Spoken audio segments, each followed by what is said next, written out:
ഉള്ളിയും വെളുത്തുള്ളിയും നമ്മുടെ അടുക്കളയിൽ സ്ഥിര സാന്നിധ്യമാണ്. ഇവയില്ലാത്ത കറികൾ ചിന്തിക്കാൻ പോലും നമുക്ക് സാധിക്കില്ല. കറികൾക്ക് രുചി കൂട്ടാൻ ഉള്ളിയും വെളുത്തുള്ളിയും നമുക്ക് അത്യാവശ്യമാണ്. രുചി കൂട്ടുക മാത്രമല്ല, നിരവധി ആരോഗ്യ ഗുണങ്ങളും ഇവയ്ക്കുണ്ട്.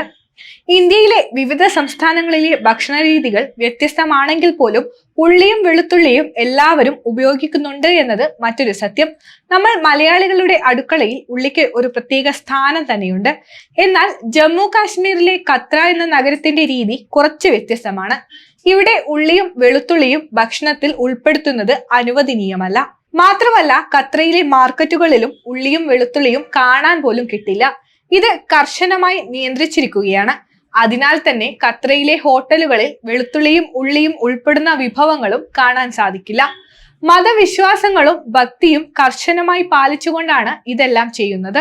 അതായത്, പാവനമായ മാതാ വൈഷ്ണോ ദേവി ക്ഷേത്രത്തിലേക്കുള്ള തീർത്ഥാടനം ആരംഭിക്കുന്നത് ഖത്രയിൽ നിന്നാണ്. തീർത്ഥാടന മേഖലയുടെ പവിത്രത കാത്തുസൂക്ഷിക്കുന്നതിനാണ് ഉള്ളിയും വെളുത്തുള്ളിയും നഗരത്തിൽ നിന്ന് ഒഴിവാക്കിയിരിക്കുന്നത്. ഹിന്ദു തത്വചിന്തയിൽ ഉള്ളിയും വെളുത്തുള്ളിയും തമസിക് ഭക്ഷണങ്ങളായാണ് കാണുന്നത്. ഇവ മനസ്സിലും ശരീരത്തിലും അലസത, കോപം, തെറ്റായ ചിന്തകൾ എന്നിവ കൊണ്ടുവരും. അതിനാൽ പ്രാർത്ഥിക്കുമ്പോഴോ ഉപവസിക്കുമ്പോഴോ ആചാരങ്ങൾ അനുഷ്ഠിക്കുമ്പോഴോ അവ കഴിക്കാൻ പാടുള്ളതല്ല. മാതാ വൈഷ്ണോ ദേവി ക്ഷേത്രത്തിലേക്കുള്ള പ്രധാന കവാടമാണ് ഖത്ര. അതിനാൽ ഖത്രയിൽ സാത്വികമായ അന്തരീക്ഷം ഉണ്ടായിരിക്കണം.